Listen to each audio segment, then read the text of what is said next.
जैसे हमारा यहाँ हृदय चक्र होता है, अगर आप ध्यान करते हैं कोई भी हिंसक से हिंसक जीव आपसे प्रेम करने लगेगा, आपका शत्रु भी आपसे प्रेम करने लगेगा। बचन के समय प्रेत ने अपनी सबसे पहली शर्त लगाई, उसने कहा था कि तू मेरे से जो भी काम की कहेगा वो सारे काम मैं करूंगा, लेकिन मेरे को कोई एक टाइम बता दो जिस समय पर आप लोग मुझे।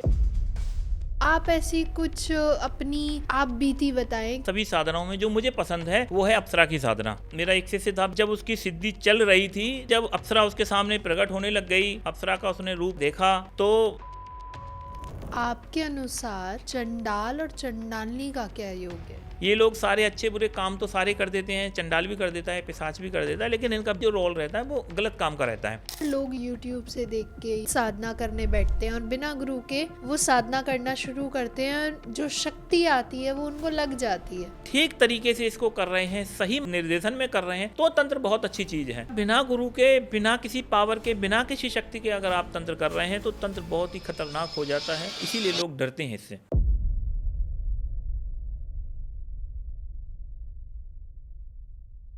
हेलो एंड वेलकम एवरीवन, मैं आपकी होस्ट और आपकी दोस्त ज्योति आज वेलकम करती हूँ एक नए पॉडकास्ट एपिसोड के साथ। आज जो हम बात करने जा रहे हैं कि जिन, अप्सराएं या और भी जो शक्तियाँ हैं, तंत्र हैं, विज्ञान है हमारे, ये कैसे काम करते हैं और इनके क्या क्या प्रभाव पड़ते हैं हमारी ज़िंदगी पे। अगर हम किसी जिन की साधना करते हैं तो उनका क्या हमारे साथ प्रभाव रहता है, हमारी ज़िंदगी पे प्रभाव रहता है, क्या क्या वो बेनिफिट्स हमारे लिए लेके आते हैं, क्या क्या बेनिफिट्स हम उनसे निकलवा सकते हैं। एंड लोग कहते हैं ना जिन बहुत परेशान करते हैं, तो इनका भी जो काफ़ी सारे मिथ्स हैं, काफ़ी सारी शक्तियों के बारे में आज हम जानेंगे हमारे हरीश सर जो हैं तांत्रिक। तो वेलकम सर, कैसे हैं आप? बस ठीक हूँ, एकदम बढ़िया। लास्ट टाइम जब हमने बात करी थी तो वो बहुत ज़्यादा इंटरेस्टिंग हो गई थी एंड उसके बाद हमारे मन में या हमारी ऑडियंस के मन में कितने सारे ऐसे सवाल हुए हैं जो आज हम आपसे पूछने वाले हैं। ठीक है सर, पहले तो मुझे आपसे ये पूछना है कि जो आपकी कुंडलिनी आपकी शक्तियाँ हैं वो क्या होती हैं और कैसे काम करती हैं? कुंडलिनियाँ जो होती हैं, हमारी जो बॉडी होती है, बॉडी के अंदर ही पाई जाती हैं। अच्छा। बॉडी के अंदर एक स्थूल शरीर होता है जो लोगों को बेसिकली दिखता है। इसी के अंदर एक और शरीर होता है जिसे हम लोग सूक्ष्म शरीर बोलते हैं, ठीक है। एस्ट्रल बॉडी के नाम से अंग्रेजी में उसको बोला जाता है। तो जो एस्ट्रल बॉडी होती है उसके अंदर 7 चक्र होते हैं जी। और सर्पणी के नाम से, नागनी के नाम से उसकी संज्ञा दी जाती है कुंडलिनी की। कुंडलिनी की जो 7 चक्र जो हैं बॉडी के अंदर, वो बेसिकली एस्ट्रल बॉडी है हमारी, उसके अंदर पाए जाते हैं। तो ये जो हमारी स्थूल बॉडी है इसके अंदर नहीं पाए जाते, ठीक है। अब होता क्या है कि जैसा हमारा स्थूल बॉडी रहती है उसी प्रकार ये, मान लीजिए स्थूल बॉडी है तो उसी के साथ बिल्कुल उसी के आकार की हमारा सूक्ष्म शरीर रहता है। तो सूक्ष्म शरीर, स्थूल शरीर की जो रीढ़ की हड्डी बनती है उसी तरीके से सूक्ष्म शरीर की भी रीढ़ की हड्डी बनती है। इस रीढ़ की हड्डी के अंदर 7 चक्र पाए जाते हैं, ठीक है। ये 7 चक्रों को जगा करके व्यक्ति जो है बहुत ज़्यादा शक्तिशाली बन जाता है, या इनमें से कोई आप एक चक्र भी आप जागृत कर लेते हैं तो इससे भी आपको बहुत ज़्यादा बेनिफिट्स आपको इसके अलग अलग प्राप्त होते हैं। हमारे योग का जो काम है या जो योग से हमें जो शक्तियाँ प्राप्त होती हैं वो इसी कुंडलिनी की शक्ति पर ही आधारित हैं। आज बहुत जगह पे आज्ञा चक्र जागरण किया जा रहा है, थर्ड आई जागरण किया जा रहा है। ये बेसिकली इसी के ही छोटे छोटे पार्ट्स हैं, इसी के ही हिस्से हैं, लेकिन सही मायने में किसी की भी थर्ड आई जागृत नहीं होती है। थर्ड आई जागृत होने का मतलब है कि आपको भूत, भविष्य, वर्तमान, त्रिकाल ज्ञान आप किसी का भी आराम से आप देख सकते हैं। अच्छा। ये होता है थर्ड आई जागृत होने पर। और इसके जो चक्र हैं वो बहुत ज़्यादा शक्तिशाली होते हैं। अलग अलग तरीके के चक्रों पे अलग अलग तरह की शक्तियाँ इसमें निवास करती हैं। अच्छा, तो ये हमारी बॉडी पे क्या क्या बेनिफिट्स दे सकती हैं? हमारी बॉडी पे आपको 1000 तरह के इसके बेनिफिट्स हैं। इसके बेनिफिट्स की कोई कमी नहीं है कि आपको इससे, अगर आपने कोई भी चक्र जगाया या आपने कोई पे ध्यान किया, कहीं पर भी आपने एकाग्रता जगाई, तो आपको उस चक्र के ही आपको बेनिफिट्स आपको प्राप्त होंगे।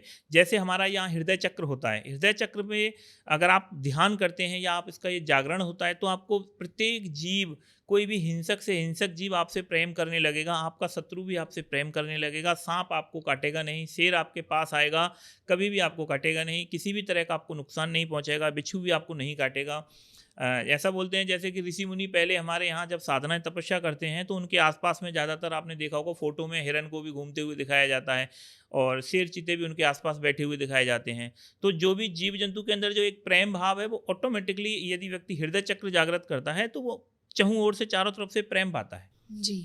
और इसी तरीके से यहाँ आकाश तत्व होता है। अगर इस आकाश तत्व को हमने जगा लिया है तो हमें क्या प्राप्त होगा? काल ज्ञान, भूत भविष्य वर्तमान हमको इससे प्राप्त होगा। अच्छा ये हम जान सकते हैं किसी का भी। सर, अब भूत काल आपने बताया, लेकिन इससे मुझे एक और टर्म याद आई, भूत प्रेत। यूजुअली हम सब हाँ। सुनते हैं कि भूत प्रेत भूत प्रेत भूत प्रेत, लेकिन द थिंग इज कि भूत प्रेत क्या होते हैं? बेसिकली प्रेत क्या होते हैं? ये कोई आत्मा ही होती है या उनसे अलग है ये? आत्माएं देखो, व्यक्ति मरने के बाद प्रेत में रूप में ही चला जाता है। मैंने आपको बताया कि हमारे शरीर में दो हिस्से होते हैं, एक हमारी स्थूल बॉडी होती है, एक हमारी सूक्ष्म शरीर होता है। मर जाने के बाद स्थूल शरीर को हम लोग लेके जला देते हैं या दफना देते हैं, लेकिन जो हमारा सूक्ष्म शरीर बच जाता है उसका क्या रहता है? उसी को ही हम लोग भूत कहते हैं, उसी को ही हम लोग प्रेत कहते हैं। वही अन्य अन्य योनियों में भ्रमण करता है। और जो हमारा जो अध्यात्म है, हमारा जो धर्म है, हिंदू धर्म विशेषकर, इस पर सबसे ज़्यादा इन्होंने काम किया और उन्होंने जाना है कि ये जो शरीर बच जाता है इसको वापस से अपना कर्म भोगने के लिए अन्य अन्य योनियों में आना पड़ता है, जिसे 84 लाख में भोगना कहा जाता है। वही भूत भी बनता है, वही प्रेत बनता है, वही जिन्न बनता है, वही मसान बनता है, वही गंधर्व बन जाता है, वही यक्ष बन जाता है। इस तरीके से ये अपना डाइवर्ट होता रहता है। तो सर, ऐसी कोई अनुभव हमारे साथ आप साझा करना चाहें कि आपने जो जिसमें अपने प्रेत के बारे में आप बताना चाहें? नहीं, प्रेतों की हमने देखो बहुत सी वैसे तो साधनाएं करवाई हैं और बहुत तरह तरह के लोगों को, हमारे शिष्यों को इसके अनुभव हुए हैं। मेरे खुद के भी वैसे बहुत से अनुभव हैं प्रेतों को लेके। लेकिन मैं आपको अपने एक शिष्य का अनुभव बता देता हूँ। एक हमारा शिष्य था, उसने प्रेत की साधना की और जब उसके सामने प्रेत प्रकट हुआ, प्रकट होने के बाद उसने वचन होते हैं, इनमें 3 वचन जो होते हैं, वचन के समय प्रेत ने अपनी सबसे पहली शर्त लगाई और उसने कहा था कि तू मेरे से जो भी काम की कहेगा वो सारे काम मैं करूँगा। यानी कि सूर्य उदय होने के बाद सूर्यास्त तक तू दिन दिन में मुझे जो भी काम की कहेगा वो सारे काम कर दूंगा मैं तेरा। लेकिन सूर्यास्त होने के बाद और सूर्य उदय तक तुम मेरे को कोई एक टाइम, पर्टिकुलरली एक ऐसा टाइम बता दो जिस समय पर आप लोग मुझे बलि दे सको एक मुर्गे की। अच्छा। हाँ, तो उसने कहा कि मुझे मुर्गे की एक बलि चाहिए और एक टाइम चाहिए मुझे फिक्स। अगर उस टाइम पर कभी तुमने मुझे मुर्गा नहीं दिया तो मैं तुझे दूंगा और तुझे के अपने साथ ले जाऊंगा। तो प्रेत की वो शर्त थी। तो लड़के ने मुझे कॉल किया, बेसिकली जैसे नॉर्मली हम सभी बच्चों के हम वचन करवाते हैं। तो जब उसने मुझे सारी बातें बताई तो हमने प्रेत को मनाने की बहुत कोशिश की कि अपना कुछ टाइम है या कुछ और अपडेटिंग, कोई छूट हमें मिल जाएगी। लेकिन प्रेत अपनी एक ही शर्त पे अड़ा रहा कि नहीं, मुझे एक टाइम बता दो फिक्स, कि रात का 9 बज गया, 9 बजे अगर मुझे मुर्गा दे रहे हो तो कंटिन्यू जीवन भर उसको मुर्गा देना 9 बजे पॉसिबल नहीं है। बिल्कुल। है कि नहीं? कभी बाई चांस नहीं मिला और वो साफ साफ कह रहा था कि भाई मैं तो इसे दूंगा, ले जाऊंगा अपने साथ। तो हमने उस प्रेत को मना कर दिया कि भाई तू अपना जा, हम तेरे से वचन नहीं ले रहे। तो वो प्रेत को बेसिकली हमने उसको वापस भेज दिया। ऐसा हमारे साथ में कई शक्तियों के साथ में हुआ है कि शक्ति अपनी किसी गलत मांग पे, गलत चीज़ पे अड़ी रही है तो हमने फिर उसकी वचन नहीं करवाए और उसको वापस से उसको भेज दिया। तो इस तरीके से बहुत सारी शक्तियों के हमारे अनुभव हुए हैं। तो सर, जैसे आप कहते हैं कि वचन नहीं हुए तो आपने वापस भेज हाँ। दिया, तो वो आपने कहा कि वापस अब आप चले जाओ, तो क्या वो कभी अड़ी नहीं कि या कोई प्रेत या कोई आत्मा, भूत, पिशाचिनी, कोई भी? नहीं, ऐसा कभी कोई नहीं हुआ हमारे साथ में, ऐसा कुछ नहीं है। मैंने जिस शक्ति के लिए जैसे आदेश दे देता हूँ सारी शक्तियाँ आराम से मान लेती हैं। तंत्र में थोड़ा मेरा विशिष्ट स्थान है इस समय और लगभग हर तरह की योनि या पूरे हिंदुस्तान की शक्तियाँ लगभग लगभग मुझे जान रही हैं पूरा। तो ऐसी कोई समस्या कभी मुझे नहीं आई है कि मैंने किसी शक्ति को बुलाया हो, भेजा हो और वो न गई हो। ज़्यादातर लोगों का ऐसा रहता है कि शक्ति आ जाती है और जाती नहीं है। बिल्कुल। ऐसा कुछ नहीं होता। लगभग मतलब सारी की सारी शक्तियाँ हमारी, कभी ऐसा हुआ नहीं है कि हमने शक्ति बुलाई और उसको भेज दिया हो, वचन न लिए हो तो भी चली जाती हैं, कोई परेशानी नहीं करती। सर, अब अप्सरा के बारे में तो हमने बहुत कुछ सुना है। हाँ। लाइक इतने पॉडकास्ट है, इतनी वीडियोस है अप्सरा को लेके, इतने मिथ्स हैं, तो आप ऐसी कुछ अपनी, कह लीजिए अपने कोई आप बीती बताएं कि आपका जो अप्सरा के साथ आपके वचन हुए या आपने उनकी साधनाएं की, तो वो किस तरीके से आपके साथ रही? देखिए, बेसिकली अप्सराओं को लेकर के हमने अपने बहुत से शिष्यों को साधनाएं सिद्ध करवाई हैं। अप्सराएं बहुत आसानी से सिद्ध होने वाली शक्ति हैं। इस धरती पे सबसे अच्छी और प्यारी चीज़ है सभी साधनाओं में जो मुझे पसंद है, वो है अप्सरा की साधना। ठीक है, अप्सराओं में भी मुझे बेसिकली उर्वशी अप्सरा जो है सबसे ज़्यादा पसंद है। अच्छा। और मैंने लगभग बहुत से शिष्यों को उर्वशी सिद्ध भी करवाई है और भी बहुत शिष्यों को सिद्ध करवाई है। एक मेरा एक शिष्य था बिहार का, और वो थोड़ा हकलाता था, ऐसे ऐसे करके अटक अटक के बोलता था वो। उसने अप्सरा की साधना सिद्ध की थी और वो मेरे घर पर ही बैठ कर के सिद्ध कर किया था उसने, आश्रम पे जैसे बोलते हैं। तो वहाँ बैठ के जब उसने उसकी साधना की थी तो उसको अप्सरा पूरे तरीके से सिद्ध हुई। पत्नी रूप में उसने उसको रखा और बाकायदा दोनों की मतलब वरमाला दे करके हमने शादियाँ करवाई दोनों का, बाकायदा जैसा होता दोनों को हमने आशीर्वाद दिया। पति पत्नी की तरह वो दोनों रहे और उनके पितृ वगैरहों को सारा जब उनकी शादी के समय सारे पितरों को, सारी शक्तियों को उपस्थित करके उनके दिशा निर्देशन में सारा कुछ उनकी शादी का विवाह का जो कार्यक्रम था वो संपन्न हुआ और वो शक्ति भी पूरी वहाँ पे अच्छे से रह रही है। और एक दूसरा एक लड़का था, वो भी बिहार का था लेकिन यहाँ नोएडा में जॉब करता था। उस लड़के को भी अप्सरा हमने सिद्ध करवाई। अप्सरा जब उसकी सिद्धि चल रही थी तो उसने बेसिकली उसकी जो पत्नी है उनके साथ में तलाक हो रहा था। वो चाहता था कि तलाक ना हो पत्नी के लिए, तो इस उद्देश्य से उसने अप्सरा की साधना को सिद्ध किया था। लेकिन जब अप्सरा उसके सामने प्रकट होने लग गई, अप्सरा का उसने रूप लावण्य देखा तो मन उसका भटक गया। तो उसने मुझसे कहा था कि गुरुजी मैं इसे अभी दोस्त के रूप में कर रहा हूँ, क्या मैं इसको पत्नी के रूप में कर सकता हूँ? तो मैंने कहा कि तुम अपनी पत्नी का क्या करोगे? तो उसने बोला गुरुजी तलाक का केस चल रहा है, मैं इससे ऑलरेडी तलाक ले लूँगा। और उसने फिर किया भी वही था। अप्सरा सिद्ध हुई थी, अप्सरा सिद्ध होने के बाद उसने उसके साथ तलाक लिया अपना और फ्री हो गया। वो भी अपनी उसके अप्सरा के साथ में बहुत आसानी से, बड़ी आसानी से, खुशी के साथ में रह रहा है। अच्छा। अप्सरा का जो साधना है, एक लड़के को हमने जब साधना करवाई थी, उसने उसको कोई एक ऐसी जड़ी बूटी ला के खिलाई थी जिससे उसके शरीर में ना बहुत ज़्यादा ताकत आ गई थी। उसने एक इंसिडेंट दिखाया था, मुझे वीडियो भेजा था कि जो इंजन होता है, पूरे इंजन को दोनों हाथों से उठा करके उसने मुझे वीडियो भेजा था कि बोलो गुरुजी देखो मुझे आज एक जड़ी खिलाई है, जो कुछ दिन के लिए वो पावर थी। तो शक्तियों के द्वारा, अप्सराओं के द्वारा और बहुत से इस तरह की शक्तियाँ आती हैं आपको, बहुत सी खाने पीने की चीज़ें, बहुत से रत्न, बहुत सी अंगूठियाँ, शक्तियाँ बहुत सारी आपको गिफ्ट प्रदान करती हैं। अच्छा, आपके बेनिफिशियल के लिए, आपकी वेल्थ को क्रिएट हाँ, करती हैं। बहुत सी चीज़ों के लिए। जैसे एक लड़के को कामनी यक्षिणी की जब सिद्धि प्राप्त हुई थी तो उसने इसको गोल्ड वगैरह दिया था, गोल्ड की चैन से उसको गिफ्ट करके गई थी। वो जब गई थी उनका फिजिकल भी रहा था उनके साथ और उसके फिर बाद में उसने उसका काम बहुत अच्छा चलाया। अभी वो लड़का ना बाली में है। अच्छा। हाँ, बाली में वहाँ पे अपना काम कर रहा है। कंपनी उसने खुद ने बनाई और कंपनी को उसको बहुत अच्छा उसका टर्नओवर उसका चला और लगभग अप्सरा सिद्ध करने के लगभग 1 हफ्ते 10 दिन के अंदर अंदर उसको लगभग 50 लाख रुपए की मोटी मोटी प्रॉफिट हुई थी। अच्छा। तो शक्तियों से, तंत्र से बहुत ज़्यादा काम किए जाते हैं और बहुत ज़्यादा लोगों ने इससे लाभ भी लिया है। ओके, तो ये जो मिथ है कि सिर्फ तंत्र बुराइयों की तरफ जाता है, तो ऐसा नहीं है। तंत्र जो है आपकी वेल्थ को क्रिएट करने में या आपको आगे बढ़ाने में भी काम आता है। हाँ, तंत्र उसी के लिए ही बनाया गया है, तंत्र को आगे बढ़ाने के लिए ही बनाया गया है। तंत्र में कुछ गलत है ही नहीं। कुछ भी किसी तरह से कोई गलत नहीं होता है तंत्र में। मैंने अपने बच्चों को, 9 साल के बच्चे थे मेरे, 3 बेटे हैं मेरे, 3 बेटों को मैंने तंत्र सिखा रखा है। अब जब मैं अपने बच्चों को तंत्र सिखा रहा हूँ तो अगर गलत होता तो मैं अपने बच्चों को क्यों सिखाऊंगा बिल्कुल सही। पूरा? तो मैंने अपने सारे बच्चों को अपना पूरा तंत्र सिखाया हुआ है, अभी से ही सिखाया हुआ है। तो आपके अनुसार चंडाल और चंडालनी का क्या योग है? चंडालना और चंडालनी जो हैं प्रेतों की तरह ही होते हैं एक्चुअली में, लेकिन ये थोड़े ज़्यादा शक्तिशाली होते हैं। हमने जो योनियों के नाम रखे हुए हैं या जैसे भी हमारे ऋषि मुनि जिन्होंने रखे होंगे, उनकी लोगों की क्षमताओं के हिसाब से उसके, जैसे प्रेत हो गया, भूत हो गया, जिन्न हो गया, पिशाच हो गया, उसी तरीके से चंडाल होते हैं। चंडाल पिशाचिक शक्तियों में आते हैं। ये भी खबीस की तरह बहुत ज़्यादा शक्तिशाली होते हैं, पिशाच की तरह शक्तिशाली होते हैं। चंडाल और चंडालनी बहुत ज़्यादा उग्र होते हैं, तामसिक होते हैं और इनका भी तामसिक पूरा भोजन होता है। कोई भी किसी तरह की सात्विक भोजन में इंटरेस्ट नहीं लेते। ये लोग सारे अच्छे बुरे काम तो सारे कर देते हैं, चंडाल भी कर देता है, पिशाच भी कर देता है, लेकिन इनका बेसिकली जो रोल रहता है वो गलत काम का रहता है। आप इसे किसी को परेशान करने के लिए भेज सकते हैं। तो ऐसा हुआ था कि अभी हमारा एक दिल्ली में एक शिष्य है, लगभग 2-2.5 साल 3 साल हो गए उसको। तो उसने चंडालनी की साधना सिद्ध की।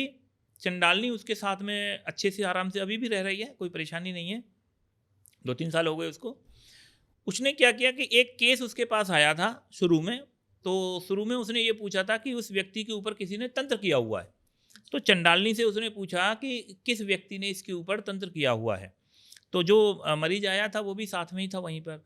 तो चंडालनी इतनी शक्तिशाली योनि होती है कि जिस व्यक्ति ने तंत्र किया था उस व्यक्ति का वो शर्ट जो है, पूरी कपड़ा पूरी की पूरी पहनी हुई इसकी शर्ट लाके उसने उसके सामने रख दी प्रत्यक्ष, और शर्ट को पहचान के उस बंदे ने बताया कि हाँ ये उस व्यक्ति की शर्ट है जिसे मैं जानता हूँ, जो उसका शत्रु रहा होगा।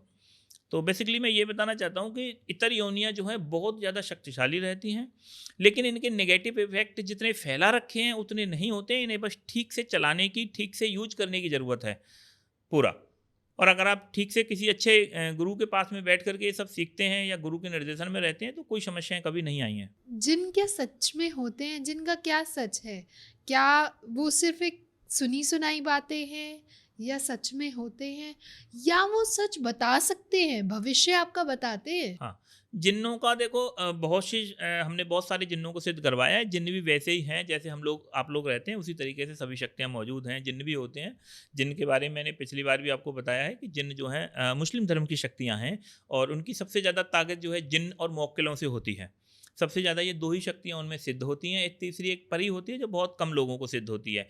उनका एक चौथी शक्ति जो सबसे ज़्यादा उनकी फेमस है वो है हमजाद, छाया जो है, ठीक है? खुद की छाया को, शैडो को सिद्ध किया जाता है, और छाया पुरुष भी बहुत तरह के पाए जाते हैं। तो जिन्न जो है हमारा सबसे ज़्यादा जो जिन्न सिद्ध हुआ है वो होता है, एक हमने जिन्न की साधना निकाली हुई है, 1 दिन की साधना है वो केवल मुखबिर जिन्न की। मुखबिर जिन्न की शक्ति बहुत ज़्यादा अथाह होती है। वो किसी भी चीज़ के बारे में आपको बता देता है, किसी भी चीज़ के बारे में आपको जानकारी दे देता है, बहुत ही गहरे राज किसी के बता सकता है। तो सबसे पहला जो मेरा जिन्न सिद्ध हुआ था, पंजाब में एक शिष्य है मेरा, उसको सिद्ध हुआ था। तो उसका क्या हुआ, कुछ दिनों के बाद में, जिन्न सिद्धि होने के बाद में कुछ दिनों के बाद में उसके परिवार में से कोई एक बच्चा था, लड़का था जो भाग गया था घर से। तो वो लोगों ने तांत्रिकों से किसी से पूछा होगा या जो भी कुछ उन्हें अंदेशा लगा, तो वो गुजरात की तरफ चले गए इसको ढूंढने। अच्छा, लड़के से 2-3 दिन से मेरा कांटेक्ट नहीं हो रहा था, तो मैंने उसको मैसेज डाला। मैंने कहा भाई तू कहाँ है, तेरी तो बातचीत भी नहीं हो रही कुछ। तो उसने बताया कि गुरुजी ये लोग वहाँ आए हैं गुजरात में, वो एक लड़का निकल गया है, तो मैं उनके साथ में ही आ गया हूँ घूमने। तो मैंने उससे कहा कि अरे तू बड़ा पागल आदमी है, मैंने तुझे जिन्न सिद्ध करवाया हुआ है, तू उससे ज़रा पूछ ले, वो 2 मिनट में बता देगा। तो उसने कहा अरे गुरुजी ये तो मुझे ध्यान ही नहीं रहा। फिर उसने वहाँ दिया अगरबत्ती करके थोड़ा पूछा, पूछने के बाद उसने बताया कि वो वहाँ पंजाब में उस जगह पे मौजूद है। फिर वो सारी टीम पूरा उनके वापस वहाँ से गुजरात से आके उस जगह पे जब उन्होंने ढूंढा, तो उसने एक टाइम भी बता दिया था कि रात को 12 बजे तक ये आपको यहाँ इस जगह मिल जाएगा, और वो एक्यूरेट उसी जगह पर ही उसको आसानी के साथ में मिल गया। तो जिन्न से ना बहुत लोगों ने लाभ लिए हैं, बहुत सारी। उसके साथ में एक जिन्नी भी आई हुई थी, भागो जिन्नी के नाम से थी वो, और बहुत अच्छी शक्तिशाली शक्ति थी। उसके साथ बहुत सारे जिन्न और भी थे। अच्छा। काफ़ी शक्तियाँ उसके साथ में, मुखबिर जिनके साथ में उस लड़के को प्राप्त हुई थी। और बहुत ज़्यादा एक्सीडेंट उसके साथ में, हमने बहुत ज़्यादा इंसिडेंट ऐसे हुए थे जिसमें बहुत सी चीज़ों के बारे में बताना करना और बहुत सी डिटेल्स वो क्लियर बता देती है मुखबिर जिन्न जो है। तो जिन्नों से बहुत ज़्यादा है, आप काम ले सकते हैं अपने अपने बारे में, या दूसरों के बारे में भी आप पूछ सकते हैं, पर इनसे ज़्यादा सवाल नहीं होते। आप ऐसा नहीं है कि आप इसके साथ में लेकर के आप दरबार लगा दो, वो थोड़ा पॉसिबल नहीं होता है। लेकिन ये पर्सनली आपके काम कर देता है, किसी आपके चाहने वाले के काम करने में बहुत अच्छा महारत हासिल है। सबसे ज़्यादा मेरा मुखबिर जिन्न सिद्ध भी हुआ, क्योंकि एक दिवसीय है तो लोग आसानी से इसको कर लेते हैं। ओके, तो ये जो जिन है ये आपका भविष्य भी बताते हैं? हाँ, भविष्य भी बताते हैं। भविष्य कोई भी शक्ति बता देती है, वैसा कुछ बड़ा भविष्य में कुछ नहीं है, लेकिन भविष्य थोड़ा स्थिर नहीं है, भविष्य अस्थिर होता है। तो कभी कभी लोगों जो शक्तियाँ बताती हैं वो थोड़ा सा ऐसा है जैसा बताया जा रहा है वैसा नहीं होता। अच्छा। कभी कभी भविष्य में ऐसा होता है, भविष्य जो है अस्थिर है, भविष्य एक्यूरेट कोई भी शक्ति नहीं बता सकती। भविष्य क्या है कि अस्थिर है और हमेशा ही रहेगा। उसको तो बहुत ज़्यादा गहरी या ज़्यादा बड़ी शक्तियाँ होती हैं, वो एक्यूरेट बताती हैं। बहुत सी चीज़ों का हिसाब लगाना पड़ता है भविष्य में, और कोई भी चीज़, किसी ने घटना बदल दी, किसी ने कुछ कर दिया, तो उसका भविष्य बदल जाता है। एक कोई व्यक्ति है, उसके खाते जीवन में मजदूरी करना लिखा हुआ है, लेकिन वो अगर मेहनत कर रहा है किसी भी एक फील्ड में, अगर वो मेहनत कर रहा होता है तो वो मेहनत से अपनी किस्मत को पूरी तरीके से बदलने लायक हो जाता है और बदल जाता है। बिल्कुल बिल्कुल, जो आपके कर्म है या जो आपका प्रेजेंट है, हाँ, वो आपका वर्तमान आपके वो सब भविष्य बदल को जाता कैसे है, बदल देता है? पूरा बदल जाता है आपका। वर्तमान में आप अगर मेहनत कर रहे हो तो आपका अतीत भी बदलेगा, आपका भविष्य भी बदलेगा, आपका सब कुछ बदल जाता है। तो सर, आपके पास कुछ ऐसा अनुभव है जिससे जिन के बारे में जिसको हम सुन के या हमारी ऑडियंस सुन के चौंक जाए बिल्कुल? हाँ, देखो ऐसा हुआ था, हमारे एक शिष्य था, उसको हमने, राजस्थान का था वो भी, उसको हमने जिन्न सिद्ध करवाया था। तो उसका जो जिन्न सिद्ध हुआ था ना, वो नथुली वाला जिन्न था, मतलब नाक में उसने इतने बड़ा छल्ला सा पहना हुआ था, नथुली टाइप की जो है, उसके कानों में भी बहुत बड़े बड़े कुंडल थे, और सरगंजा था उसका, और नीचे तहमत पहन के आता था। मुस्लिम लोगों का ना एक तहमत टाइप का होता है, ऐसी लुंगी होती है, मतलब तहमत बोलते हैं उसको। तो वो पहन के पूरा नंगे बदन से आके खड़ा होता था, कभी कभी कपड़े भी पहन लेता था। तो उसका जब वचन हो गया, तो जब वचन हुआ था तो उसने भोग में हमसे 5 गिलास शराब की मांग की थी, बोला कि हमें 5 गिलास शराब चाहिए अच्छा। पूरा, कि मुझे जब भी मैं काम करूँगा, जब भी आप मुझे बुलाओगे तो मुझे भोग में 5 गिलास शराब पीनी है, मतलब तामसिक था। तो हमने कहा ठीक है, कोई परेशानी नहीं है। तो लड़का ने जब काम के लिए उसको जिन्न को बुलाया, जिन्न हाजिर हुआ, उसने 5 गिलास शराब दी, उसने पी। पीने के बाद में, और वो वहीं पर ही ऐसे फुरफुरी लेता शरीर में, और अपने कपड़े चेंज करके, और वहीं पर ही लड़का कहता कि गुरुजी ये तो लेट जाता है सामने। अब वो कह रहा था उससे कि भाई कुछ काम करो, तो वो काम की नहीं सुनता, ऐसे ही लेट जाता। एक दिन, 2 दिन, 3 दिन उस लड़के ने देखा, फिर उसने मुझे कॉल किया, बोला कि गुरुजी ऐसे ऐसे करके मुझे वो जिन है, वो काम के लिए नहीं सुनता है, वो आता है शराब पी के और लेट जाता है। तो मैंने कहा ठीक है। तो फिर मैंने उसको सलाह दी, मैंने कहा ऐसा करना है, आज के केवल उसे तुम 2 या 3 गिलास शराब देना है, बाकी की शराब नहीं देनी। बोलो कि पहले काम करके आओगे, बाकी की शराब तब दूंगा। तो जब जिन को बुलाया, उसने 2 गिलास रखे, और उसने आके कहा कि मेरे 3 गिलास और दो भाई, 5 गिलास पीऊँगा। तो लड़के ने कहा कि 3 गिलास तुम्हें तब मिलेंगे जब तुम हमारा काम करके आओगे। तो उसने कहा कि नहीं, आज मैं दारू नहीं पी रहा। अच्छा। और वो बोला कि नहीं, आज मैं शराब नहीं पीऊँगा, और ऐसा ही कह करके और चला गया। लड़की ने मुझे बताया कि गुरुजी ऐसे हुआ है। तो फिर मैंने कहा उसका चलो ठीक है। फिर अगले दिन से फिर हमने उसको पूरा लिया, उसको मतलब जब बुलाया, बुलाने के बाद फिर थोड़ा सा हमने उसको डांटा। डांटने के बाद में थोड़ा उसने अच्छे से काम करना शुरू किया। तो काफ़ी चीज़ें, वो मोती, बहुत सारे, बहुत तरह के टाइप्स के, कुछ छोटी छोटी सी मोती टाइप के थे, वो रतन टाइप के थे, कुछ ऐसे ऐसे सामान उसने फर्स्ट में लाने शुरू किए। फिर उसने और भी काफ़ी काम किए, वस्तु लाना उसने शुरू किया, और वो भी अच्छा रहा पूरा अच्छे से। पर वो लड़के के पास में ज़्यादा समय नहीं रहा, चला गया। नियम टूट जाते हैं तो शक्तियाँ चली जाती हैं, पर लड़के को कोई परेशानी नहीं हुई, कोई दिक्कत नहीं है, अपना आराम से बढ़िया रह रहा है। तो हमने क्या है कि शक्तियों को बहुत ज़्यादा करीब से हमने महसूस किया, तो हमें पता चलता है कि शक्तियाँ बिल्कुल एक इंसानी व्यवहार करती हैं, और ऐसा कुछ मारने, डराने वाली कोई भी ऐसी बातें नहीं होती, हमें देखने नहीं आई अभी तक के जीवन में ऐसा। सर, अब बात करते हैं अप्सराओं की सिद्धि की। आपने ऐसी कौन सी अप्सराएं जो सबसे ज़्यादा सिद्ध कराई है, और उनका बाकी लोगों की जिन्होंने सिद्ध करी है, साधक आपके, उनका क्या उन पे प्रभाव रहा है? देखिए, मैंने वैसे तो सबसे ज़्यादा जो हमारी एक उर्वशी नाम की अप्सरा है, जो सबसे ज़्यादा फेमस भी है, लोग भी इसको बहुत ज़्यादा जानते हैं, शास्त्रों में भी उसका विवरण दे रखा है, वही अप्सरा मेरी सबसे ज़्यादा सिद्ध हुई है। इसके साथ हमारी एक और अप्सरा हुई थी, जिसे हमने सबसे पहले होली पे करवाया था। अच्छा। तो होली पे हमने कई लड़कों, 30-40 लड़कों का एक ग्रुप बनाया था। उस ग्रुप के अंदर हमने वो साधना लड़कों को करवाई थी पूरी। तो कामेक्षी अप्सरा, ठीक है। तो कामेक्षी अप्सरा भी मेरी बहुत लड़कों को सिद्ध हुई है, क्योंकि वो एक दिवसीय है। तो होली पे हो जाती है, नॉर्मल पूर्णिमा पे भी हो जाती है, किसी भी पूर्णिमा पे। तो सबसे ज़्यादा लोगों ने इसको किया भी है, उसके रिजल्ट भी बहुत अच्छे हैं, पॉजिटिव हैं। एक दिवसीय है, बस थोड़ा क्या है कि ये आने के बाद में ना फिजिकली होती है, उसके बाद ये लोगों की इच्छाएं पूरी करती है, जो भी व्यक्ति मांगता है वो देती है, बहुत कुछ होता है। तो इसका मैं एक आपको अनुभव शेयर करूं, कि जब फर्स्ट में हमने इसे होली की रात को सिद्ध करवाया था, तो उस समय ये 4 लड़कों के पास में पूरे तरीके से ये प्रत्यक्ष हुई थी। सबके पास अलग अलग रूपों में पहुंची। एक जो साधक था, जब साधना कर रहा था, तो उसके बिस्तर इसमें लगाया जाता है, इसका विधान है, बिस्तर पे फिजिकली के लिए मतलब सारा सेट किया जाता है।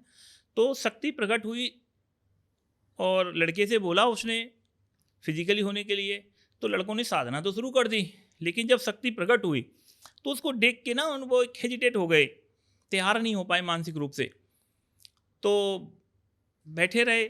उसने मना कर दिया उसको, बोला कि नहीं मुझे नहीं है। तो शक्ति जो है वहाँ से एक के पास से चली गई। एक दूसरा जो साधक था, वो जब साधना कर रहा था, उसने जब उसको मना किया, वो भी डर गया बेचारा। उसने जब उसको मना किया, तो उसने ऐसे करके हाथ किया, और उस लड़के के सारे कपड़े पूरे पूरे जो है सारे गायब हो गए, पूरा निर्वस्त हो गया वो लड़का।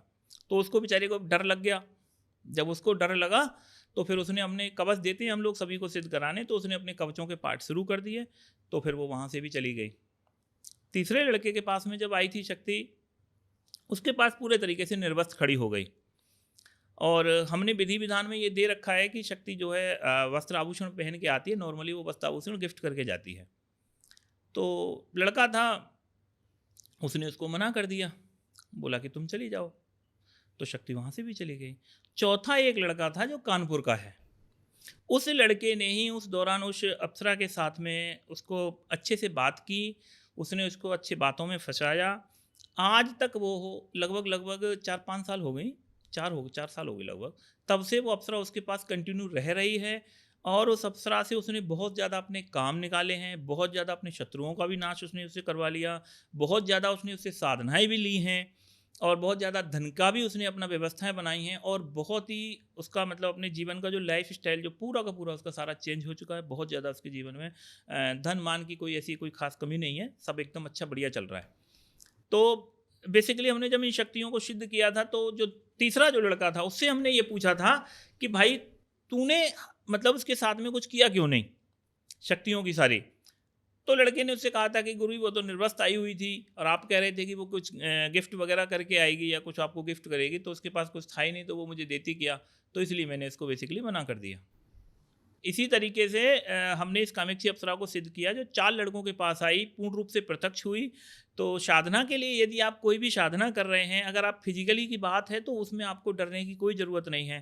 तंत्र में किसी भी पराशक्ति के साथ आप अगर फिजिकली हो रहे हो तो इसका कोई पाप नहीं पड़ता, इसका कोई पुण्य नहीं पड़ता, और कोई आपका मतलब एनर्जी वीक नहीं होती है। लोगों को एक इस चीज़ का भी डर होता है कि वो आपको कमज़ोर कर देती है वगैरह वगैरह, लेकिन नॉर्मली फिजिकली जैसे हुआ जाता है सेम वैसा ही रहता है इसमें, और कुछ इसमें अलग से नहीं होता। सर अब आपने जो अप्सराएं हैं इनकी पॉजिटिव साइड तो बता दी, अब क्या ऐसा कोई डरावना अनुभव भी हुआ है जिससे आपके साधक का दिल दहल गया हो या वो डर गया हो? देखो वैसे अप्सरा की एक साधना हुई थी जिस साधना में साधक डरा था, लेकिन वो अप्सरा की वजह से नहीं हुआ था। हुआ क्या है, ऐसा एक्चुअली में क्या होता है कि मेरे पास जो लोग आते हैं वो पहले भी अन्य अन्य गुरुओं के पास में जाकर के तंत्र सीखे हुए होते हैं, या बिना गुरु के ही लोग तंत्र करने चल देते हैं। तो बहुत सी साधनाएं इस तरह की होती हैं। तो हमारे रतलाम का जो है एक शिष्य था, उसने मुझसे अप्सरा की साधना ली, दीक्षा ली, और हमने उसको साधना करवाई। तो पहले दिन से ही उसको अनुभव अच्छे होने लग गए, दूसरे दिन भी उसको अच्छे अनुभव हुए, तीसरे दिन उस शक्ति को ना कुछ अलग से अनुभव होने शुरू हो गए। तो मैं हमेशा से अपने शिष्यों से कहता हूँ कि पर डे में तुम्हारे साथ जो भी हो रहा हो, जैसा भी अनुभव हो रहा हो, या आपको साधना के दौरान कोई स्वप्न अलग से दिखाई दे रहा है, तो वो भी आप मुझे शेयर करो। तो उसने मुझे बताया कि गुरुजी आज ऐसे इस तरीके से मेरे साथ में अनुभव हुए, तो मैं थोड़ा सतर्क हो गया। 5वें दिन उसके पास में जो शक्ति प्रकट हुई, उसने अपने 2 सिर बना लिए। एक अच्छा। उसका सुंदर रूप था, और एक तरफ वो बहुत ही काली कलूटी एकदम बाल बिखरा के पूरी एकदम पिशाचनी जो है। अच्छा। तो उसने मुझे बताया दूसरे दिन कि गुरुजी आज जो शक्ति मेरे सामने खड़ी हुई थी वो उसने 2 मुंडियां ऐसे करके बना ली। तो मुझे समझ में आ गया कि हाँ, इसके साथ में कोई और शक्ति आ रही है, अप्सरा नहीं आ रही, अप्सरा के साथ कोई और भी आ रहा है। तो मैंने अपने यहाँ से जब चौथे दिन, जब अगले दिन नेक्स्ट दिन जब उसने साधना पे बैठा वो, तो मैंने यहाँ से अपने वीरों को भेजा। तो वीरों ने वहाँ पे जाके उसके सर पे एक गदा मारी अच्छे से। गदा मारने के बाद जो उसकी शक्ति थी वो बाहर खड़ी हुई। उससे जब हमारे वार्तालाप हुए तो हमें ये पता चला कि उसने पहले कभी पिशाचिनी की साधना की थी। वो पिशाचिनी अभी हमारे आवाहन पूजन से, अप्सरा के जो आवाहन पूजन था उस समय वो आ गई, क्योंकि इसमें कवच किलन होते नहीं अप्सरा में, तो वो आ गई साथ में ही। तो फिर हमने उसको मारा पीटा और फिर भगा दिया। अच्छा। अप्सरा साथ में रही, अप्सरा के साथ उसके वचन करवाए, और वो साधना फिर हमने क्लियर करवाई। पिशाचिनी या अप्सराओं के साथ में कोई समस्या नहीं है। ऐसा एक साधिका के साथ और हुआ था, वो भी जो है वो यक्षिणी की साधना कर रही थी। यक्षिणी की साधना के साथ उसके साथ भी पिशाचिनी जुड़ी हुई थी, बहुत पुरानी। तो वो भी उसके साथ में ही आ गई, पर हमने उस दोनों से ही वचन करवाए उसके। आज भी वो दोनों के साथ में रह रही है, वो लड़की भी अच्छे से रह रही है दोनों शक्तियों को लेके, यक्षिणी और पिशाचिनी दोनों के ही साथ में वो अच्छे से रह रही है। उसने दीवार पे बहुत अच्छी नक्काशियाँ भी बनाई थी उसकी, जो यक्षिणी सिद्ध हुई थी उसको, और दीवारों पे शिवलिंग वगैरह और बहुत अच्छी उसने नक्काशियाँ बनाई थी जहाँ से साधना वो कर रही थी। उसका भी अच्छा। बहुत अच्छा अनुभव रहा था। सर लोग यूजुअली क्या करते हैं, यूट्यूब से देख के या काफ़ी जगह से सुनी सुनाई बातों को देख के वो खुद साधना करने बैठते हैं और बिना गुरु के वो साधना करना शुरू करते हैं और जो शक्ति आती है वो उनको लग जाती है। जैसे हम लोग कहते हैं भूत चिमड़ गया या भूत प्रेत लग गए। तो ऐसा कभी आपने अनुभव किया है कि वो ऐसा केस आपके पास आया और आपका क्या एक्सपीरियंस रहा? देखो मेरे पास में ज़्यादातर बहुत से केस इस तरह से आए हैं। लोग क्या है कि आजकल तो यूट्यूब चल ही रहा है और किताबों से लोग साधनाएं उठा लेते हैं। बिना गुरु के जब लोग साधनाएं करते हैं तब बहुत तरह की तंत्र दिक्कत देता है, अच्छा। क्योंकि तंत्र की शक्तियों को संभालने के लिए तुम्हारे पास जो सबसे बड़ी पावर होती है वो होता है तुम्हारा गुरु। और अगर तुम्हारे पास गुरु नहीं है तो तंत्र बहुत भयानक हो सकता है, तंत्र बहुत खतरनाक हो सकता है, तंत्र का परिणाम बहुत डरावना हो सकता है। आपके पास एक योग्य गुरु का होना बहुत ज़रूरी है। बिना गुरु के आप तंत्र की साधनाएं न करें तो ज़्यादा बेहतर होता है। अभी रिसेंटली में क्या हुआ है कि पिछले हफ्ते ही मेरे पास में 2 केस ऐसे आए हैं। एक लड़का था, पिता पुत्र थे दोनों, बेचारे वो परेशान थे। 6-7 महीने से काफ़ी जगह घूम ली उन्होंने, लेकिन किसी का कोई समझ में नहीं आया। हर व्यक्ति ना इनकी काट जानता है, ना इनको किसी को समझ में आता है एक्चुअली हुआ क्या है। तो उसने क्या किया था कि उसने किसी के कहीं किसी ग्रुप से जुड़ करके उसने कोई सुंदरी की साधना वगैरह कुछ कर ली। तो सुंदरी भी एक शक्ति होती है जो अप्सराओं की तरह रहती है। अच्छा। हाँ, ये अप्सराएं योगिनियों की तरह सुंदरियाँ भी होती हैं बहुत सारी। तो सुंदरी की साधना का कोई मंत्र उसने बेचारे ने किया होगा। तो उसके बाद में क्या हुआ कि उसके पास कोई कवच था नहीं, कोई गुरु था नहीं, बस उसने साधना को जप दिया जैसा भी है। तो उसका यहाँ छाती में जलन वगैरह होनी शुरू हो गई, छाती में सुइयाँ जैसी गड़ गई, कभी कोई उसके बाल पकड़ के खींच लेता, कभी यहाँ सिर में दर्द होता और बहुत तरह की उसको दिक्कतों का सामना करना पड़ा। और वो बहुत जगह घूमा, बहुत तांत्रिकों के पास भी गया, लेकिन उसका कोई उपाय वगैरह नहीं हो पाया। जब वो मेरे पास में यहाँ आए आश्रम पे, अभी पिछले हफ्ते की बात है, तो हम पूरा क्या है ना, केस करने से पहले सारे केस की स्टडी समझते हैं कि एक्चुअली हुआ क्या है। तो उससे हमने पूछा कि क्या हुआ, कैसे हुआ, तो उसने मुझे बताया कि ऐसे ऐसे करके मैंने इस मंत्र से ये वाली क्रिया की है। तो हमको समझ में आ गया कि इसका क्या करना है। तो शक्तियाँ कभी भी जब आ जाती हैं तो हम नॉर्मली विसर्जन करवा देते हैं। तो उस शक्ति को भी फिर हमने क्या किया कि पानी हाथ में लिया, होता तो ये गंगा जी पे है या यमुना जी पे, आप किसी बड़ी नदी पे जाकर के आपकी प्रक्रिया होती है छोड़ने की, विसर्जन की।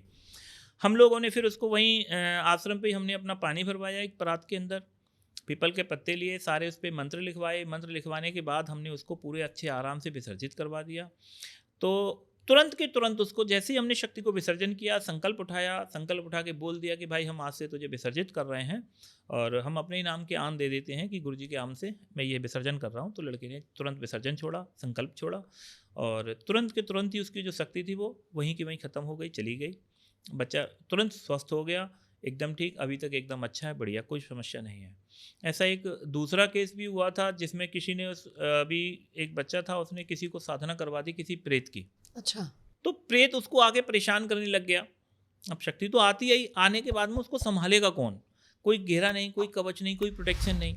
तो शक्ति ने जब उसको परेशान करना शुरू कर दिया तो अभी उसने मुझे फ़ोन करके कहा कि गुरुजी मैं ऐसे ऐसे करके ये साधना कर रहा हूँ और इसमें मुझे ये परेशानी हो रही है। तो मैंने उससे सीधा पूछा, मैंने कहा तेरा गुरु कौन है?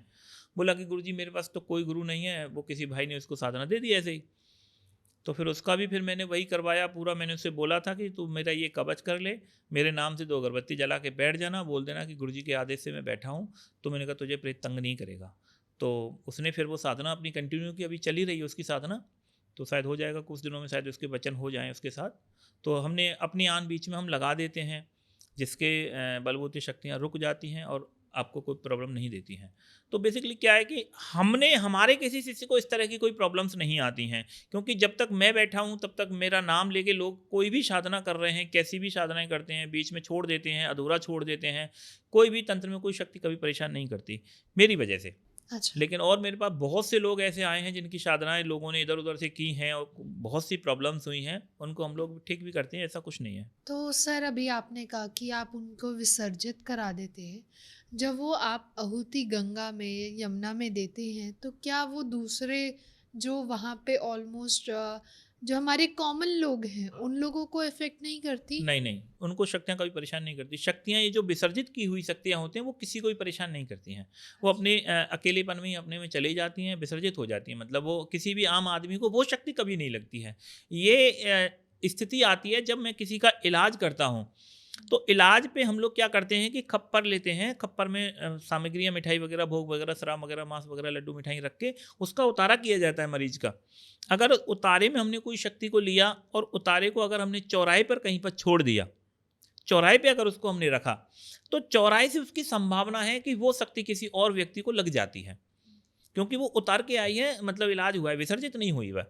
विसर्जन में शक्ति पूरी तरीके से विसर्जित हो जाती है, किसी भी आम व्यक्ति से कभी उसका कांटेक्ट नहीं होता। सर एक मैंने मतलब काफ़ी सारी स्टोरीज हम सुनते आए हैं कि लोग गायब भी हो जाते हैं तंत्र से, तो क्या कभी ऐसा हुआ है और उसका क्या प्रभाव पड़ा है? देखिए, गायब होना तो खैर अभी तक हमारे संभव नहीं हो पाया है। अभी हमने कोई गुरु भी ऐसा नहीं देखा है जो एक्चुअली में गायब हो जाता हो। इसकी साधनाएँ, क्रियाएँ हमारे पास भी हैं, हम भी कराते हैं, लेकिन अभी तक कोई गायब हुआ नहीं है एक्चुअली में। अच्छा। तो गायब के बारे में मैं आपको एक चीज़, आपको अनुभव बता देता हूँ कि किसी व्यक्ति ने कोई गायब होने की साधना अपने यूट्यूब पे दे रखी है, पता नहीं कौन है, मुझे नहीं पता। तो उसकी उस साधना को देख करके हमारा एक शिष्य था, उसकी माताजी जो थी, उन माताजी ने वो साधना शुरू कर दी। अच्छा। हाँ, गायब होने के लिए। उन्होंने जब साधना की, जाप किया, उसका जो भी कुछ किया, तो एक यंत्र वगैरह जीप पे कुछ सामान बनाने का, रखने का था उनका जो विधि थे, वो विधि उन्होंने की। तो क्या है कि वो गायब नहीं हुई, लेकिन उनकी जो याददाश्त थी वो पूरी गायब हो गई। अच्छा। हाँ, वो मतलब सब कुछ भूल गई, पूरी उनकी याददाश्त गायब हो गई। व्यक्ति गायब नहीं हुआ, याददाश्त जो है उसके दिमाग पे उस पर इफेक्ट पड़ा, तो उनकी याददाश्त जो है, क्योंकि तंत्र बहुत तरीके से काम करता है। तंत्र में कौन सी शक्ति आई, कौन सी शक्ति जगी, क्या हुआ, बिना गुरु अगर आप कर रहे हैं तो बहुत से दुष्परिणाम उसके भोगने पड़ते हैं। बिल्कुल सही। तो जो शिष्य था, उसने बेचारे ने मुझे कांटेक्ट नहीं किया, वो इधर उधर डॉक्टरों के पास ले गया और दवाएं वगैरह की, बहुत कुछ, लेकिन उसको कोई राहत और लाभ नहीं मिल पाया। तो एक शिष्य था जिसने मुझे बताया कि गुरुजी उसके साथ में ऐसा ऐसा हुआ है।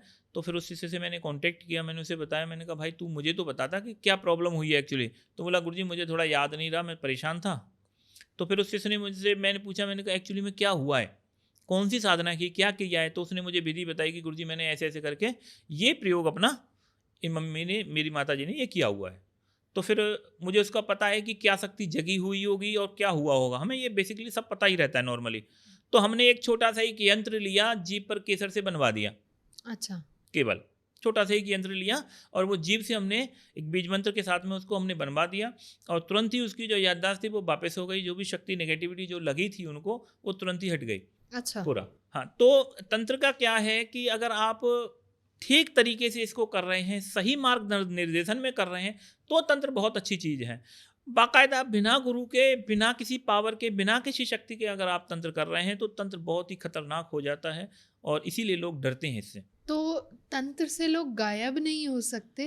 नहीं, तंत्र से गायब होना है, हो सकता है, हो भी सकता हो, मैं ये नहीं कह रहा हूँ, क्योंकि सिद्धियाँ बहुत तरह की हैं, लेकिन पिछले 10, 20, 50, 100 सालों में या 100, 200 सालों में अभी हमें कोई किसी सिद्ध साधक का ऐसा पता नहीं है जो गायब होता हो। मेरे भी कोई गुरु गायब नहीं होते, और भी मैंने कई गुरुओं के बारे में पता किया है कि कोई ऐसा कोई गायब नहीं होता। गुरुजी, अब मुझे ये जानना था कि जैसे आप लोग, आपके पास जो शिष्य आते हैं वो पूरे देश में से अलग अलग जगह से आते हैं, तो उनकी अलग अलग भाषाएं होती हैं, जो जिन हैं वो भी अलग अलग जगह से आ रहे हैं, उनकी भी अलग भाषाएं होंगी। हाँ, तो आप उन्हें कैसे कनेक्ट कर पाते हैं? देखिए अभी तो खैर क्या है कि मुझे लगभग हिंदुस्तान के लगभग जितने भी शिष्य मेरे पास आते हैं, तो मैं भाषाएं अब तो डिकोड करना सीख गया हूँ। बहुत सी भाषाओं को मैं डिकोड कर लेता हूँ। ज़्यादातर मुझे केरल साइड या इधर की साइड से जो लोग आते हैं, हैदराबाद की तरफ से जो आते हैं, तमिलनाडु साइड से जो आते हैं, उनको बेसिकली हिंदी की सबसे ज़्यादा प्रॉब्लम्स महसूस होती है। बाकी महाराष्ट्र वगैरह के लोग हिंदी समझ लेते हैं, गुजरात के लोग भी हिंदी समझ लेते हैं, उनको ज़्यादा दिक्कतें नहीं आती हैं। एक मैं आपको एक अच्छे सा एक आपको मैं एक अनुभव बताऊँ। क्या हुआ था कि हैदराबाद की तरफ का एक शिष्य था, तो उसने मुझसे कहा कि गुरुजी आपने इस चीज़ में, इस विधि में, पूजा में आपने एक नारियल का जिक्र किया हुआ है, तो ये नारियल क्या होता है? अच्छा। हाँ, तो मैंने उसको बताया, मैंने कहा भाई ये नारियल होता है, इस तरीके से काम में आता है, इसको हम खाते हैं, पीते हैं, पानी भी पीते हैं उसका। मैंने बहुत तरीके से उस लड़के को समझाया, तो उसको समझ में नहीं आया। उसने मुझसे फिर पूछा कि गुरुजी ये मुझे नहीं समझ में आ रहा, आपको जरा थोड़ा और मुझे बताओ। तो मैंने उससे कहा, मैंने कहा ऐसा ऐसा होता है। मैंने बहुत तरीके से उसको समझाया, लगभग आधा घंटा मैंने उसको तरीके समझाने की कोशिश की, पर उसको ठीक से समझ में नहीं आया। तो फिर मैंने अपना गूगल से अपना उसका नारियल का फ़ोटो लिया, नारियल का फ़ोटो लेके मैंने उसको शेयर कर दिया। शेयर करने के बाद मैंने उससे कहा, मैंने कहा भाई तेरे यहाँ इसको क्या कहते हैं? मैंने कहा कि ये भेज दिया, तो उसने कहा कि हाँ गुरुजी मुझे समझ में आ गया, ठीक है।